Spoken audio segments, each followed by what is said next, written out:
31 datos de la Guerra del Golfo Pérsico de 1991. Para los que recuerdan la Guerra del Golfo de 1991 y para los que se informaron sobre ella después, este conflicto terminó con una victoria abrumadora de una coalición de varias decenas de países, encabezada por Estados Unidos, contra el Irak gobernado con mano de hierro por Saddam Hussein, que había invadido Kuwait violando todas las reglas del derecho internacional.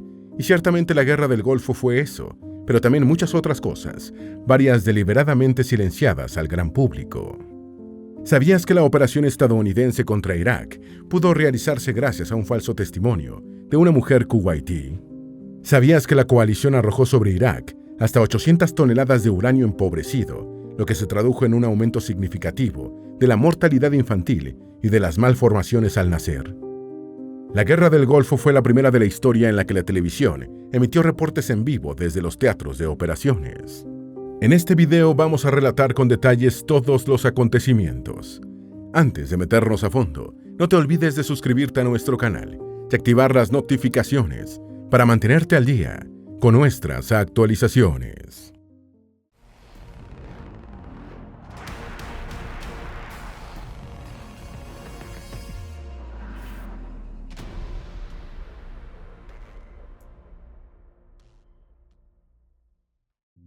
Número 1. El vínculo de Irak con la Unión Soviética durante la Guerra Fría.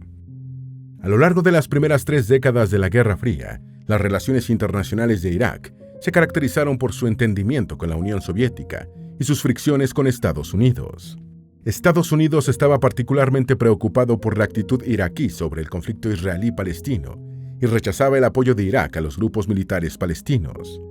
En 1979, Estados Unidos publicó por primera vez su lista de estados que patrocinan atrocidades contra civiles inocentes, y en el cuarteto inicial de naciones con ese calificativo estuvo Irak, junto con Siria, Libia y Yemen del sur. En 1980, las crecientes tensiones entre Irak e Irán, incluyendo la mortal enemistad entre Saddam Hussein y el ayatollah Ruhollah Musavi Khomeini, desembocaron en la guerra. Tras la invasión iraquí de Irán, Estados Unidos se declaró oficialmente neutral, aunque el escenario había cambiado. A raíz de la revolución islámica del ayatollah Khomeini en 1979 y de la crisis de los rehenes estadounidenses en la embajada de Teherán, la bestia negra de Estados Unidos ahora era Irán. Número 2. Durante la guerra de Irak, Irán, Estados Unidos, apoyó a Irak vendiéndole armas. A pesar de su teórica neutralidad, Estados Unidos apoyó a Irak en la guerra contra su nuevo peor enemigo, proporcionando recursos, apoyo político y algunos aviones calificados como no militares al régimen de Hussein.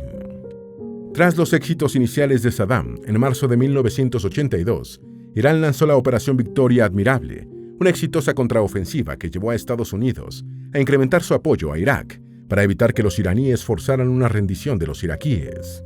Con el objeto de cubrir las apariencias y de abrir la posibilidad de entablar relaciones diplomáticas plenas con Hussein, en febrero de 1982, Estados Unidos retiró a Irak de la lista de estados patrocinadores de la violencia contra civiles, exclusión que se mantuvo durante el resto de la década de 1980.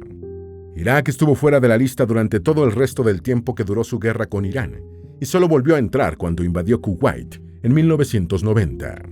Irak recuperó la iniciativa en la guerra contra Irán, y ante el rechazo iraní a una oferta de paz presentada en el verano de 1982, las ventas de armas estadounidenses a Hussein se incrementaron, alcanzando su pico ese año. Número 3. En 1983, Reagan y Saddam Hussein se hicieron amigos. En 1983, a petición de Estados Unidos, el régimen de Saddam Hussein expulsó a Siria al peligroso líder palestino Abu Nidal. Como gesto de agradecimiento y para evidenciar el nuevo giro en las relaciones Estados Unidos-Irak, el presidente estadounidense Ronald Reagan mandó a Bagdad a Donald Rumsfeld como enviado especial para cultivar lazos.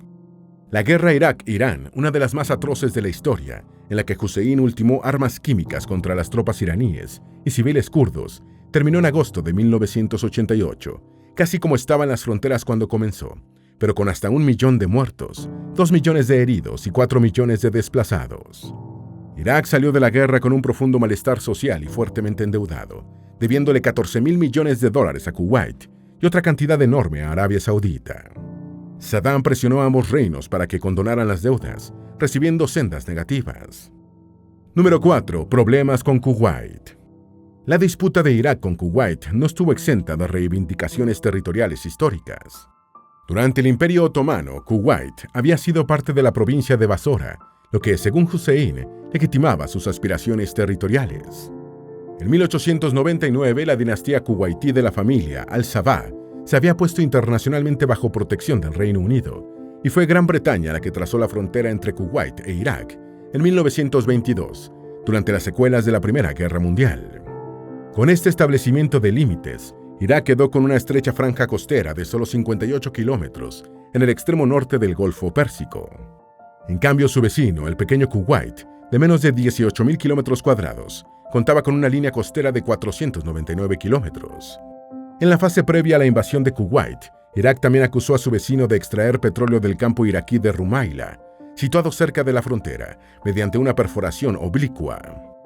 El memorial de agravios de Saddam contra Kuwait incluyó que los kuwaitíes estaban colocando en el mercado mucho más petróleo del que reconocían, con el único objetivo de mantener los precios bajos y perjudicar la economía de Irak. Número 5. Invasión de Kuwait. En medio de las tensiones, la Liga Árabe patrocinó unas conversaciones de paz en la ciudad saudita de Jeddah, donde Irak pidió $10.000 millones como compensación por sus pérdidas de petróleo en Rumaila, recibiendo una contraoferta de 500 millones por parte de Kuwait. Saddam respondió el 2 de agosto de 1990, ordenando una invasión que se inició con el bombardeo de la ciudad de Kuwait, capital del estado kuwaití. Para ese momento, Irak tenía el cuarto ejército más grande del mundo, con 1 millón de soldados, 5.500 tanques y 700 aviones de combate. Kuwait solo tenía 16.000 tropas y 80 aviones. Los aviones kuwaitíes salieron al encuentro de las fuerzas invasoras, pero sufrieron pérdidas de un 20%. Los iraquíes atacaron el Palacio Dasman, residencia real del emir de Kuwait, Jaber al-Sabah, matando a su hermano menor, Fahad al-Sabah. Número 6. La familia real kuwaití y el alto gobierno huyeron a Arabia Saudita. En 12 horas, el ejército iraquí venció la mayor parte de la resistencia, y la familia real y el alto gobierno kuwaití huyeron por carretera hacia Arabia Saudita. Durante los primeros días después de consolidar su posición, Saddam instaló un gobierno títere, pero el 8 de agosto anexó Kuwait y nombró a su primo, Ali Hassan al-Mahid, como gobernador provincial. Irak equiparó el dinar kuwaití al dinar iraquí, devaluándolo a una octava parte de su valor, y saqueó más de $1 millón en billetes de Kuwait de las bóvedas del Banco Central. El gobierno de Kuwait en el exilio anuló los billetes saqueados, aunque tras la finalización del conflicto, muchos retornaron a la circulación y actualmente son piezas de colección. La ciudadanía kuwaití organizó un movimiento de resistencia con personas que carecían por completo de formación y entrenamiento militar, y su tasa de baja sería muy superior a las militares. Número 7. Saddam propuso retirarse de Kuwait si Israel se retiraba de los territorios ocupados. El Consejo de Seguridad de la ONU se reunió a las pocas horas de iniciada la invasión y aprobó la resolución 660, condenando el ataque y exigiendo la retirada de las fuerzas iraquíes. Al principio, el presidente estadounidense, George Bush padre, estaba indeciso y casi al borde de aceptar la invasión como un hecho consumado. Pero la primera ministra británica, Margaret Thatcher, le recordó que Saddam amenazaba con echar mano a la llave de las 2/3 partes del suministro mundial de petróleo. Igualmente, la Dama de Hierro le recordó a su colega que el apaciguamiento de los años 1930 con la Alemania del Tercer Reich había conducido a la Segunda Guerra Mundial. El 12 de agosto, Saddam propuso retirarse de Kuwait si se realizaba un conjunto de retiradas, incluyendo la de Israel de sus territorios ocupados y la de Siria del Líbano. Número 8. La ONU autorizó la opción militar para sacar a Irak de Kuwait si no se retiraba antes del 15 de enero de 1991. En otra propuesta hecha a la Casa Blanca, Irak propuso retirarse de Kuwait si se le otorgaba la soberanía sobre las islas kuwaitíes de Bubiyane y Warba en el Golfo Pérsico, así como el total control del campo petrolero de Rumaila. El 29 de noviembre de 1990, el Consejo de Seguridad aprobó la resolución 678, otorgando a Irak plazo hasta el 15 de enero de 1991 para retirarse de Kuwait y autorizando a utilizar todos los medios necesarios para conseguir ese objetivo en caso de sobrepasarse la fecha límite.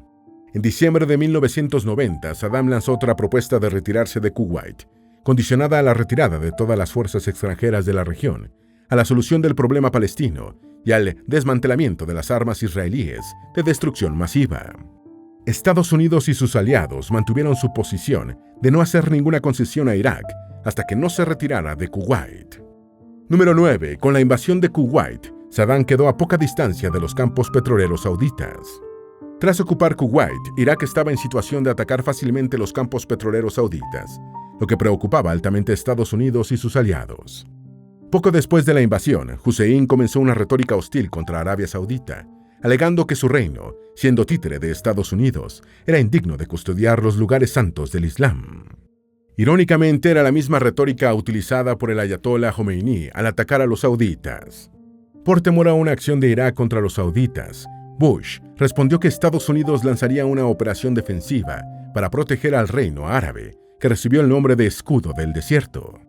Esta operación se había iniciado de manera bilateral el 7 de agosto de 1990, cuando Estados Unidos envió tropas a Arabia Saudita a petición del rey Fahd. Sin embargo, Saddam subió la apuesta el 8 de agosto, cuando anexó Kuwait, declarándolo la 19ª provincia de Irak. Número 10. El mayor peso financiero de la campaña kuwaití recayó en Arabia Saudita y Kuwait. La coalición para sacar a Saddam de Kuwait comenzó a trabajarse en septiembre de 1990, cuando el secretario de Estado norteamericano, James Baker, viajó primero a Riad para comprometer a Arabia Saudita con dinero, puesto que antes ya había autorizado el uso de su territorio para la potencial operación. La campaña fue concebida en dos fases: la Operación Escudo del Desierto, para realizar la acumulación militar necesaria, y la Operación Tormenta del Desierto, para la liberación de Kuwait. Baker le pidió $15,000 millones al reino rico del desierto, que respondió afirmativamente si los kuwaitíes ponían lo mismo. El emir de Kuwait aceptó hacer su aporte y en solo 2 días Baker aseguró $30,000 millones de petrodólares para la misión de liberar Kuwait. En su gira de 11 días, Baker paró en 9 países, recabando compromiso político y militar con la coalición en formación y dinero. El sirio Hafez al-Saad, a quien Saddam había intentado matar, se comprometió con 100,000 soldados. Esta fue una contribución vital para asegurar un importante contingente militar musulmán en la operación, y Estados Unidos la agradeció ofreciendo a Siria armas por $1,000 millones. Número 11. Irán accedió a colaborar con Estados Unidos a cambio de dinero. Irán aceptó apoyar la intervención liderada por Estados Unidos a cambio de dinero, recibiendo un préstamo de $250 millones del Banco Mundial, un día antes del inicio de la operación de liberación de Kuwait. Al final, la coalición opositora a la invasión de Kuwait quedó conformada por 39 países, 16 europeos, incluyendo España, 12 asiáticos, 4 americanos, Estados Unidos, Canadá, Argentina y Honduras, 5 africanos y 2 oceánicos. Japón y Alemania, con limitaciones constitucionales, solo colaboraron económicamente con $10,000 millones y $6,600 millones, respectivamente. Aunque no vetaron las resoluciones del Consejo de Seguridad contra Irak, la Unión Soviética y China no apoyaron la coalición, y los soviéticos trataron de evitar que se formara. Como comandante general del ejército coaligado fue designado el general estadounidense Norman Schwarzkopf Jr. Estados Unidos aportó el 73% de los 956.600 soldados del ejército de la coalición. Número 12. Una campaña de justificación de la operación mezcló realidad con ficción. Las principales razones esgrimidas por los miembros de la coalición para justificar su participación fueron: la violación de Irak a la integridad territorial de un Estado soberano, la amenaza a Arabia Saudita y al mercado energético mundial, el pésimo historial iraquí en materia de derechos humanos, su posición de armas químicas y biológicas, y su programa para dotarse de armas nucleares. Hubo una intensa campaña dirigida al público en general para justificar la operación. Kuwait pagó $11 millones a una empresa de relaciones públicas para aumentar la gravedad o inventar atrocidades cometidas por los iraquíes contra los kuwaitíes. Una mujer que dijo haber sido enfermera en Kuwait declaró que vio a los iraquíes sacando a bebés kuwaitíes de las incubadoras y tirándoles a morir en el suelo. En los campus universitarios estadounidenses, los estudiantes vestían camisetas con el mensaje Free Kuwait. Número 13. El testimonio de la supuesta enfermera resultó ser falso. El testimonio de la supuesta enfermera indujo a 6 congresistas estadounidenses a votar a favor de la acción militar, que fue autorizada con 52 votos a favor y 47 en contra en el Senado. Más tarde se supo que la declarante era hija del embajador de Kuwait en Estados Unidos y que no había estado en su país después de la ocupación iraquí. Durante la ocupación de Kuwait, los soldados iraquíes perpetraron asesinatos, saqueos, agresiones sexuales y otros delitos, pero al parecer no arrancaron niños de incubadoras para lanzarlos contra el piso. Amnistía Internacional, que se había hecho eco de la versión de la supuesta enfermera iraquí, publicó una retractación. El episodio provocó un debate sobre la ética de agrandar o inventar las atrocidades de los regímenes que no respetan los derechos humanos. Ciertamente, de no haber sido por el falso testimonio de la enfermera, posiblemente el Congreso estadounidense no habría aprobado la intervención. Número 14. El bombardeo aéreo de 1991 fue de los más intensos de la historia. La Guerra del Golfo comenzó el 16 de enero de 1991 con la Operación Tormenta del Desierto. Y su acción inicial fue una masiva campaña de bombardeos aéreos, dirigida en su primera fase a degradar en un alto porcentaje la infraestructura aérea iraquí, de manera que en los cielos no hubiera oposición para la coalición. Durante 42 días seguidos, con sus noches, la Fuerza Aérea de la coalición sometió a Irak a uno de los bombardeos más intensos de la historia. Los aviones mandados por el teniente general estadounidense Chuck Horner realizaron más de 100.000 salidas, arrojando 88.500 toneladas de bombas que destruyeron significativamente la infraestructura militar de Irak y parte de la civil. Para ese momento, el general Schwarzkopf aún estaba en Estados Unidos, ultimando detalles de la operación terrestre. Número 15. Se usó el avión de Lockheed F-117 Nighthawk. Las salidas se lanzaron principalmente desde aeródromos de Arabia Saudita y desde 6 grupos de batalla de portaaviones situados en el Golfo Pérsico y el Mar Rojo. Una de las aeronaves claves utilizadas en la tormenta del desierto fue el Lockheed F-117 Nighthawk, un caza sigiloso desarrollado por el fabricante aeroespacial Lockheed Corporation. Este sofisticado avión, fabricado secretamente durante los años 80, el primero de tecnología furtiva, fue revelado por primera vez al público en 1988. Alcanza una velocidad de 623 millas por hora y su techo de servicio es de 45.000 pies, casi 14.000 metros. Después de destruir buena parte de la Fuerza Aérea y de las defensas aéreas iraquíes, la campaña de bombardeos contra Irak se centró en los centros de comunicación y de mando. Número 16. Saddam esperaba colapsar la coalición anti-iraquí atacando a Israel. La tercera fase de la campaña aérea se dirigió a los objetivos militares generales en Irak y Kuwait, incluyendo fuerzas navales, lanzaderas de misiles Scud y centros de investigación de armas. Fuerzas especiales estadounidenses y británicas fueron insertadas en Irak y Kuwait para la localización de objetivos, especialmente las lanzaderas Scud móviles. En más de 100.000 incursiones aéreas, la coalición solo tuvo 75 pérdidas, de las cuales 44 fueron por la acción iraquí y 31 por accidentes. Irak creía tener una mano ganadora para colapsar la coalición atacando a Israel, ya que la política del Estado judío durante sus 4 décadas de existencia siempre había sido responder a los ataques. Saddam esperaba que los ataques israelíes contra suelo iraquí hicieran reconsiderar a Arabia Saudita, Egipto, Siria y otros países islámicos su permanencia en la alianza contra Irak, especialmente por el rechazo que tendría entre la población de las naciones musulmanas. Número 17. Los ataques de Irak contra Israel tuvieron poca eficacia. Irak lanzó 41 misiles Scud contra Israel, lo que estuvo a punto de desencadenar el ataque israelí esperado por Hussein. Sin embargo, las armas resultaron poco eficaces, especialmente por la imprecisión de los disparos a tan grandes distancias. 2 civiles israelíes murieron directamente por los ataques, y hubo muertes por ataques al corazón y por la reacción al fármaco antiquímico atropina, ya que se pensaba que Saddam podía utilizar armas químicas. Israel se preparó para responder a los ataques y desplegó su fuerza aérea, pero el presidente Bush pudo contener el enfurecido primer ministro israelí, Yitzhak Shamir, proporcionándole baterías de misiles defensivos Patriot y prometiendo más ayuda militar. Los misiles iraquíes causaron también 230 heridos israelíes y significativos daños a la propiedad, especialmente viviendas, edificios públicos y automóviles.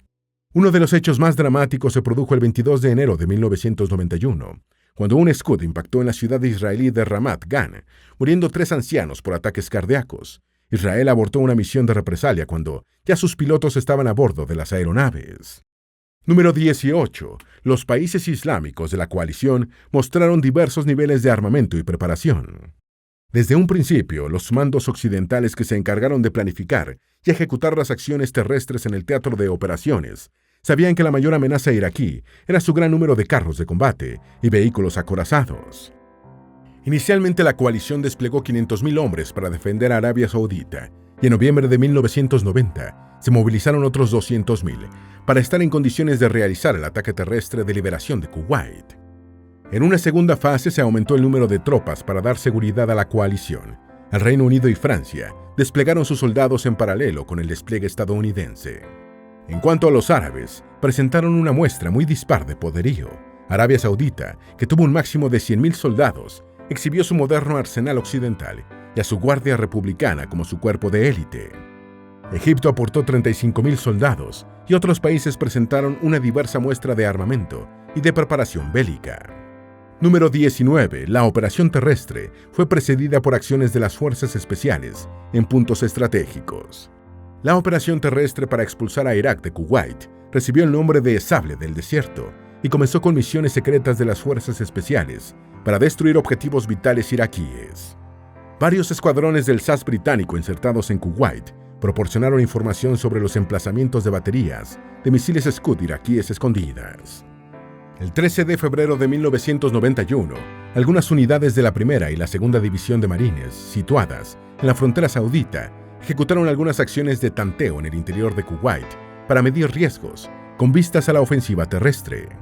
Una de estas unidades especiales, al mando del primer teniente Martin A. Villanueva, llegó hasta la capital kuwaití y destruyó los depósitos de tanques y artillería situados en el centro de la ciudad. Esta fue una de las acciones más sangrientas de la guerra. Número 20. Antes del inicio de los combates terrestres, los iraquíes ya estaban en desbandada. A estas alturas y ante la inminencia de la operación terrestre de la coalición, los iraquíes ya estaban replegándose y su moral era baja.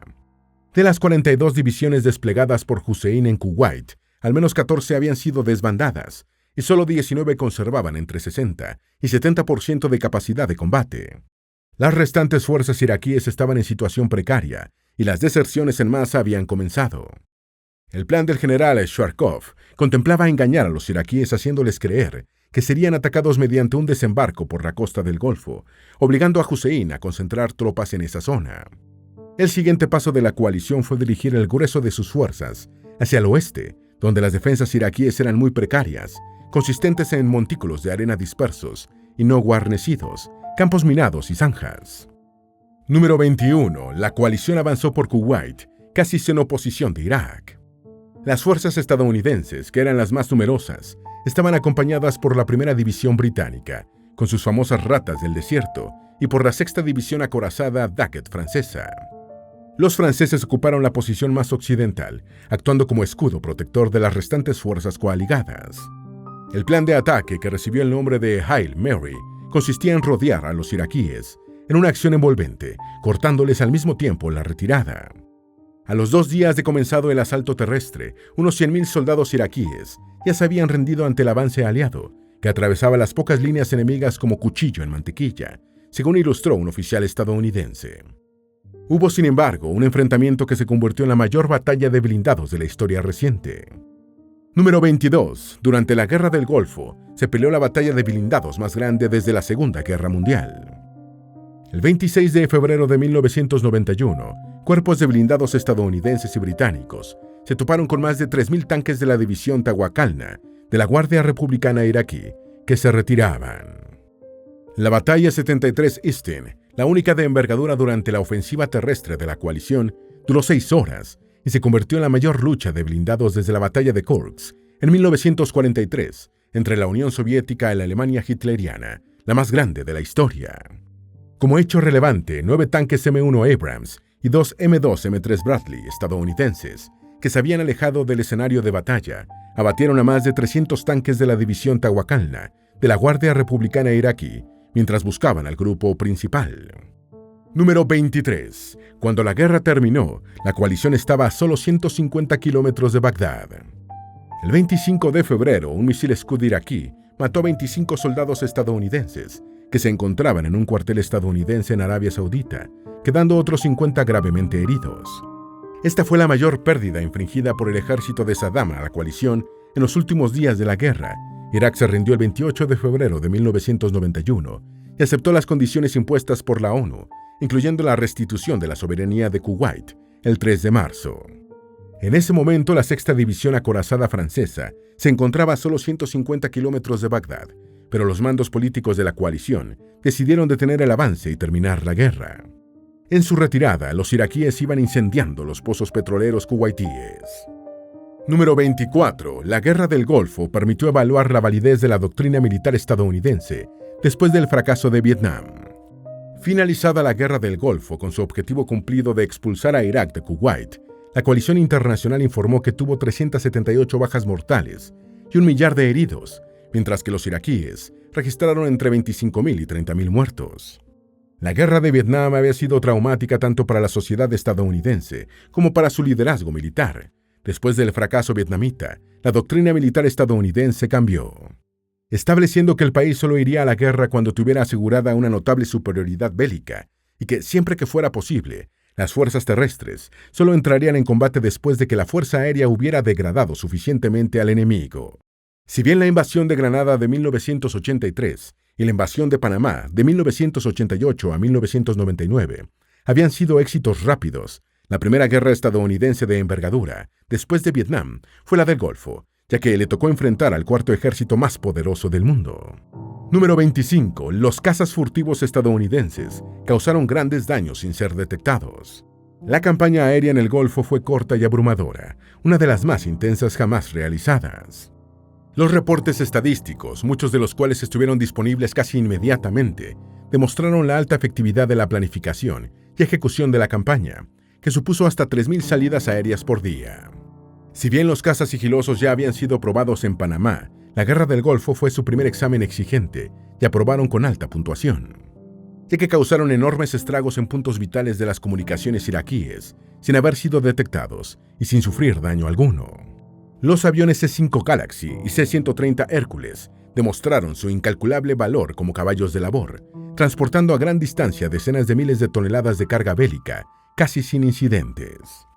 Número 26. ¿Tuvieron los rusos en el Golfo un aviso de lo que les está sucediendo en Ucrania? En medio de la situación caótica de la disolución de la Unión Soviética que se desarrollaba al mismo tiempo que la Guerra del Golfo, los militares rusos hicieron una evaluación autocrítica del conflicto, en el que estaban comprometidas varias tecnologías soviéticas. Las defensas antiaéreas iraquíes, basadas en buena parte en tecnología soviética, fueron un completo fracaso. Y los aviones y helicópteros de la coalición se pasearon por los cielos de Irak y Kuwait, casi sin ser molestados, mientras iban destruyendo uno tras otro los objetivos en agenda.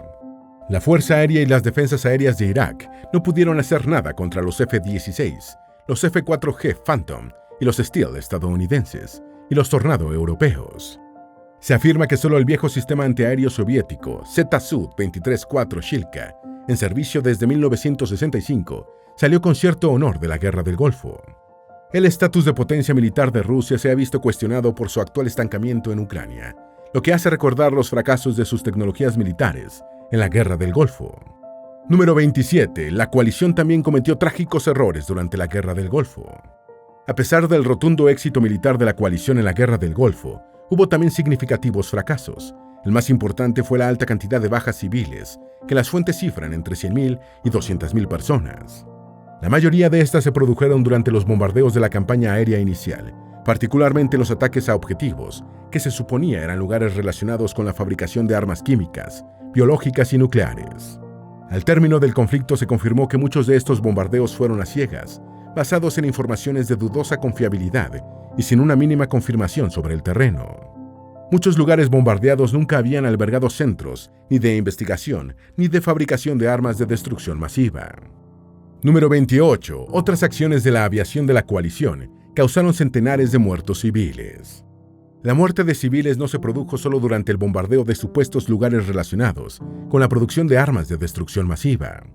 El 4 de febrero de 1991, bombas lanzadas por aviones posiblemente británicos mataron a 47 civiles, hirieron a 102, cuando atravesaban un puente repleto de transeúntes en la ciudad iraquí de Nasinja, a orillas del Éufrates. 9 días después, misiles estadounidenses guiados por láser impactaron el refugio antiaéreo bagdalí de Amarilla, causando 400 víctimas entre muertos y heridos. El 14 de febrero, bombarderos británicos que intentaban destruir un puente de la ciudad de Fallujah, a 69 kilómetros de Bagdad, erraron los disparos, que alcanzaron un mercado y un edificio de apartamentos, ocasionando decenas de muertos. Número 29. El uranio empobrecido de las municiones de la coalición causó malformaciones de nacimiento. El uranio empobrecido, un subproducto del enriquecimiento de uranio, es utilizado en la fabricación de municiones antiblindaje. A diferencia de otros materiales utilizados para estos fines, el uranio empobrecido tiene la ventaja de que se fractura en el impacto, generando fragmentos afilados que penetran mejor el blindaje, y además se inflama espontáneamente al contacto con el aire. Se cree que unos 20 países fabrican munición con uranio empobrecido, aunque solo unos pocos lo admiten, incluyendo al Reino Unido y Estados Unidos, que reconocieron haberla utilizado en la Guerra del Golfo. Al atacar a las numerosas divisiones blindadas de Saddam, la coalición arrojó sobre Irak entre 320 y 800 toneladas de uranio empobrecido, y los efectos de la radiación se empezaron a ver poco tiempo después. Entre 1994 y 2003, la tasa de alumbramientos con defectos de nacimiento se multiplicó por 17 en la maternidad de Basora. En 2004, Irak tenía las tasas de linfomas y leucemia más altas del planeta. Número 30. La destrucción de los centros de generación de energía provocó incrementos en las tasas de enfermedades. La destrucción de centrales hidroeléctricas y de otras infraestructuras de generación para privar de energía a un país bajo ataque acarrea diversos daños colaterales, como la interrupción del funcionamiento de las plantas de tratamiento de agua potable y de aguas residuales. En el caso de Irak, esto propició la aparición de brotes de tifus, cólera y gastroenteritis, que duplicaron la tasa de mortalidad infantil y un fuerte incremento de la incidencia de las anteriores enfermedades, según datos de la Organización Mundial de la Salud.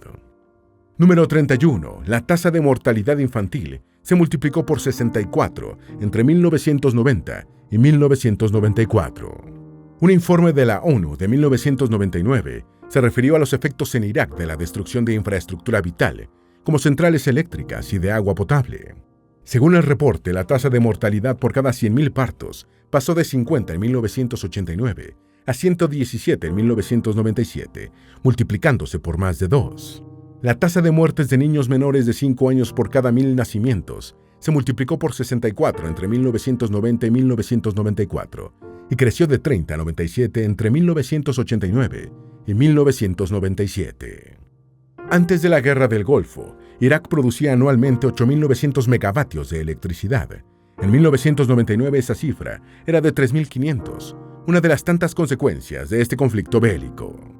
Esperamos que este video te haya sido útil. Si tienes algo que agregar, por favor, compártelo con nosotros en la sección de comentarios.